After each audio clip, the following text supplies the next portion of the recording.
So to me, designerly ways are a mindset. So I'm a firm believer in the concept of design thinking being a verb, not a noun. We often think of the products and methodologies that are promoted by different companies. But to me, that's not design thinking. Design thinking is a mindset. It's a way of approaching and considering challenges in life that are not thought of in the most obvious way.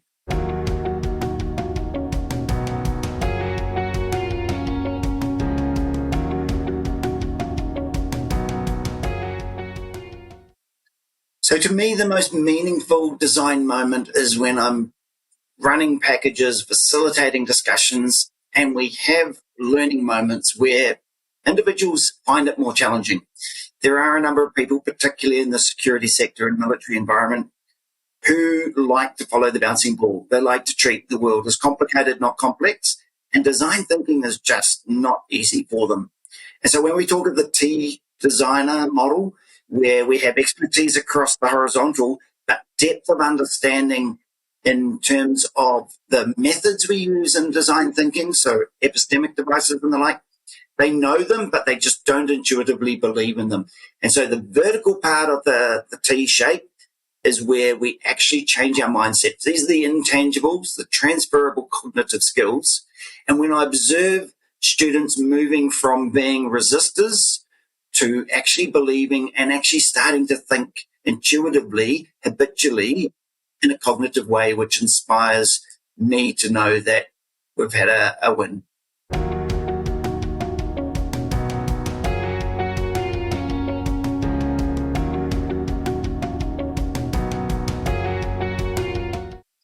So to me, one of the great things about design thinking is that it transcends disciplines. It's interdisciplinary, transdisciplinary, and it's multidisciplinary. And so to me, that island is going to have people from a diverse perspective in terms of religious, cultural, ethnic, different cognitive diversity in terms of ways approaching, so the different professions that we see.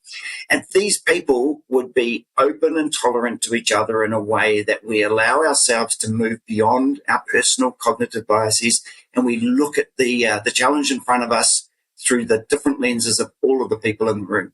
More diversity, the better that island will be.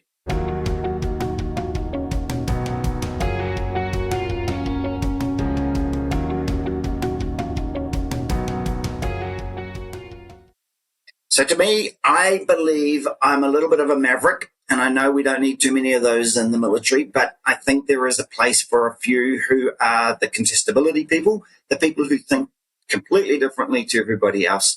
So when I think of Socratic questioning as a way of getting audiences, students to come up with a certain answer, to me, Hegelian dialectics, where we go to the opposite extreme and we really explore a topic from a different direction. So for me, we have three different types of innovators or designers.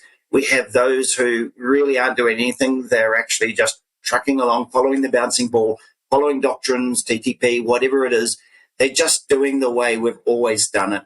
That to me is not innovation, but we have a lot of people turn up to our workshops like that.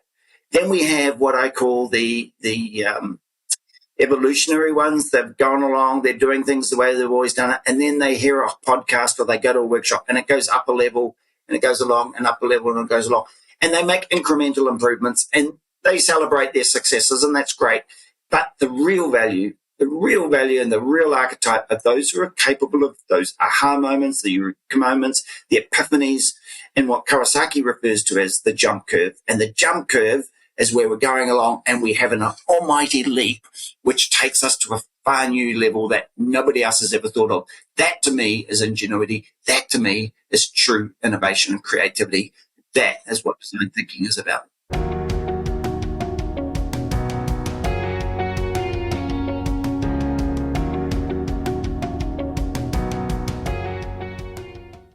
I think AOD is doing a fantastic job already. They are promoting the good word. There's a whole bunch of energetic people. I really love the fact that we're bringing together a community of people from around the world, which reinforces that diversity of thought and gives us the opportunity to look at the challenges that we're facing and in effect doing design on ourselves. We're confronted with a challenge where organizations are stuck in their ways and are often resistant to change. Yet we are in a position who advocate change and innovation. We apply that in our own world to how we can improve the organizations we belong to in a better way.